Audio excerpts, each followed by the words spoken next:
السلام علیکم ورحمۃ اللہ وبرکاتہ۔ آج میں آپ کے سامنے سورہ العنکبوت کی آیت نمبر 14 اور 15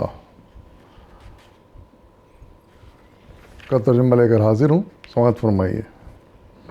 اعوذ باللہ من الشیطان الرجیم، بسم اللہ الرحمن الرحیم۔ ہم نے نوح کو اس کی قوم کی طرف بھیجا اور وہ 50 کم 1000 برس ان کے درمیان رہا۔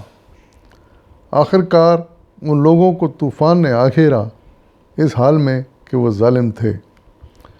پھر نوح کو اور کشتی والوں کو ہم نے بچا لیا اور اسے دنیا والوں کے لیے ایک نشان عبرت بنا کر رکھ دیا۔ صدق اللہ العظیم۔ ان آیات میں اللہ تعالیٰ نے حضرت نوح علیہ السلام کا تذکرہ کیا ہے۔ یہ تذکرہ بڑا مختصر ہے، اس سے پہلے والی آیتوں میں یہ تو ذرا تفصیل سے آیا ہے، لیکن یہاں پر اہم بات یہ ہے کہ اللہ تعالیٰ نے حضرت نوح کی عمر بتائی ہے، اور وہ ہے 1000 برس میں 50 کم، یعنی دوسرے الفاظ میں 950 سال۔ تو اس میں کوئی حیرت کی بات نہیں ہونی چاہیے۔ اس زمانے میں لوگوں کی عمریں بہت لمبی ہوا کرتی تھی، بہت طویل ہوا کرتی تھی۔ یہ تقریباً 4500 5,000 سال قبل کی بات ہے۔ تو اس زمانوں میں لوگوں کی صحت بھی اچھی ہوتی تھی، عمریں بھی لمبی ہوتی تھیں۔ پھر اس کے علاوہ اگر حضرت نوح کو اللہ تعالیٰ نے خاص طور پر طویل عمر عطا فرمائی تو یہ اس کا کرم تھا، اس کی مہربانی تھی، اس کی منشا تھی۔ تو اس میں حیرت نہیں ہونی چاہیے، کیونکہ یہ قادر مطلق کا کام تھا اور وہ ہر چیز پر قادر ہے۔ اس بات پہ ہمیں پورا یقین ہونا چاہیے۔ پھر ارشاد فرمایا کہ آخر کار ان لوگوں کو طوفان نے آ گھیرا اس حال میں کہ وہ ظالم تھے، یعنی وہ حضرت نوح کی ہدایت کو مان نہیں رہے تھے اور ان پر ایمان نہیں لا رہے تھے اور اپنے غلط کاموں میں پڑے ہوئے تھے، اس سے باز نہیں آ رہے تھے، یعنی دوسرے الفاظ میں وہ ظالم تھے۔ تو اللہ تعالیٰ نے ان پر ایک عذاب نازل کیا۔ وہ عذاب سیلاب کا عذاب تھا۔ دوسری صورتوں میں اور آیتوں میں ان کے بارے میں بڑی تفصیل آئی ہے کہ کس طرح وہ پانی ابلا نکلا، ہر طرف سے پانی پانی ہو گیا، اتنا پانی، اور اس میں پھر ایسا طوفان برپا ہوا جو کہ روئے زمین پر اس سے پہلے کبھی برپا نہیں ہوا تھا اور نہ شاید اس کے بعد کبھی برپا ہوا۔ تو ہوا یہ کہ پھر وہ جتنے ظالم لوگ تھے جنہوں نے حضرت نوح کی بات کو نہیں مانا، وہ سب اس میں ڈوب کے مر گئے۔ لیکن کچھ لوگ، تھوڑے لوگ، جو کہا جاتا ہے شاید 80-100 لوگ تھے، تو وہ کشتی میں سوار ہو گئے تھے۔ حضرت نوح نے جو کشتی بنائی تھی برسوں کی محنت کے بعد اللہ کے حکم پر، تو وہ لیکن بچ گئے، اور اس طوفان نے اس کشتی کو پہلے تو کئی دن تک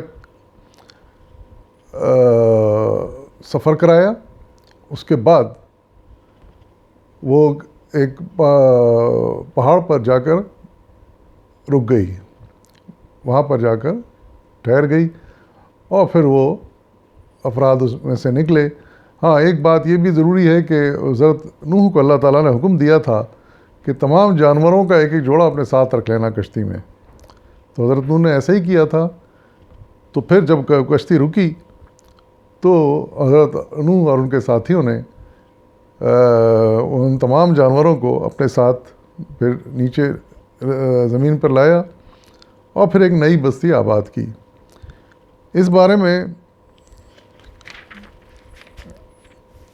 اور پھر ایک بات خاص یہ اللہ تعالیٰ نے آیت میں کہی ہے کہ اس کشتی کو ہم نے دنیا والوں کے لیے ایک نشان عبرت بنا کر رکھ دیا ہے، یعنی وہ کشتی محفوظ رہی، ظاہر پہاڑ پر ٹکی ہوئی تھی تو وہ محفوظ رہی، لیکن پھر وقت کے ساتھ ساتھ وہ چونکہ پہاڑ پر تھی، وہاں برف باری بھی ہوتی تھی، وہ برف میں دب گئی تھی۔ لیکن انسانوں کو ظاہر ہے کہ اس کی کھوج تھی کہ وہ کشتی کیا ہوئی اور کس حالت میں ہے۔ تو اس سلسلے میں انسان متواتر کوششوں میں رہا کہ اس کشتی کو ڈھونڈ کے نکالے اور اس کی حالت کا جائزہ لے۔ اس سلسلے میں مولانا سید ابوالعلا مودودی رحمۃ اللہ علیہ نے اپنی تفسیر میں لکھا ہے، اسی سورۃ عنکبوت کے حاشیہ نمبر 25 میں آپ لکھتے ہیں کہ سورہ قمر میں اس کے متعلق فرمایا گیا ہے کہ ہم نے نوح کو سوار کیا تختوں اور میخوں والی کشتی پر، اور وہ چل رہی تھی ہماری نگرانی میں اس شخص کے لیے جزا کے طور پر جس کا انکار کر دیا گیا تھا، اور ہم نے اسے چھوڑ دیا ایک نشانی بنا کر، پس ہے کوئی سبق لینے والا۔ یہ سورہ قمر کی آیت نمبر 13 سے 15 کا ترجمہ ہے، جس کا ریفرنس مولانا نے یہاں دیا ہے۔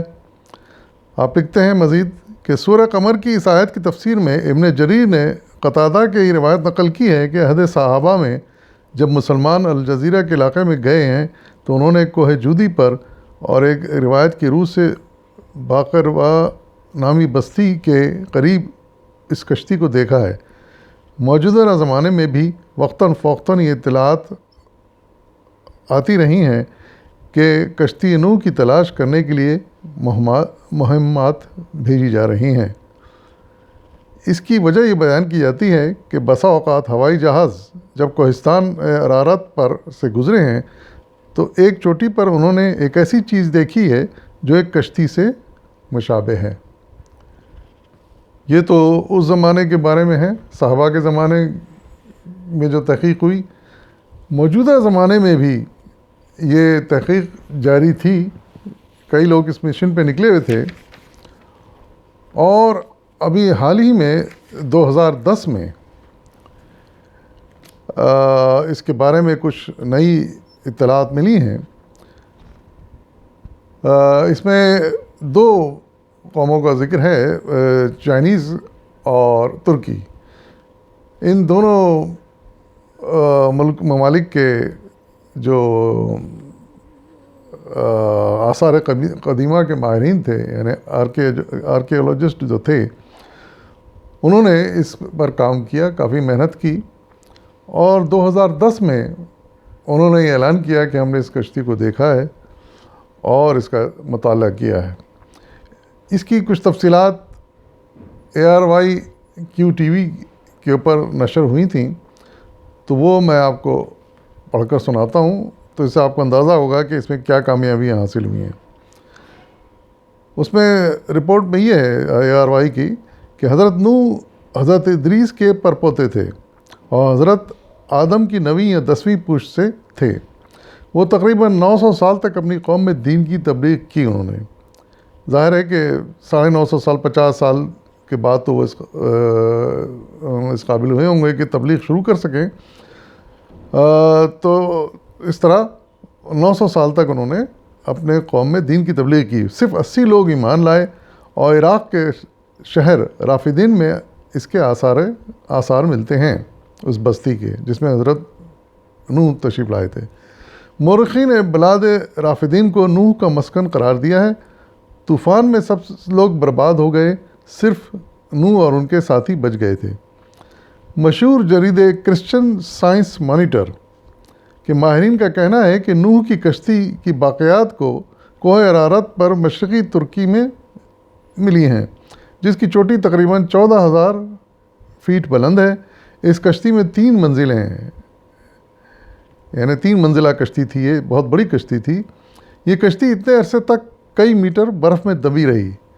چینی ماہرین جو ترکی ماہرین کے ساتھ اس مشن پر تھے، ان کا کہنا ہے کہ وہ یقین کے ساتھ یہ بات کہہ سکتے ہیں کہ یہ وہی کشتی ہے جو حضرت نوح نے بنائی تھی۔ یہ تقریباً 4,800 سال پرانی ہے۔ ان محققین نے اس کشتی کا موجودہ مقام کوہ جودی کو بتایا ہے، جو کوہ کردہ کا حصہ ہے۔ یعنی طویل پہاڑی سلسلہ ہے کوہ کردہ، اس کا ایک حصہ یہ چوٹی ہے جس کا نام جودی ہے۔ یہ کشتی 300 گز لمبی، 50 گز چوڑی اور 30 گز اونچی تھی۔ پہاڑ سے اتر کر حضرت نوح نے خسران نامی شہر آباد کیا۔ وہاں پر جب کشتی پہنچی اور وہ سب لوگ اتر گئے تو ایک نیا شہر آباد کیا گیا جسے خسران کا نام دیا گیا، اور ایک مسجد بھی وہاں بنائی گئی جسے مسجد سمانین کہا جاتا ہے۔ آپ کا مزار مبارک لبنان میں ہے۔ تو اس تفصیل سے ہمیں اندازہ ہوا کہ اللہ تعالیٰ کا وعدہ برحق ہے، اور جیسا کہ اللہ تعالیٰ نے قرآن شریف میں ارشاد فرمایا کہ وہ کشتی کو ہم نشان عبرت بنا دیں گے، وہ واقعی آج بھی لوگوں کے لیے نشان عبرت ہے۔ آج بھی لوگ جا سکتے ہیں، اگر وہاں پہنچ سکیں تو اس کو دیکھ بھی سکتے ہیں۔ وآخر دعوانا والحمد للہ رب العالمین۔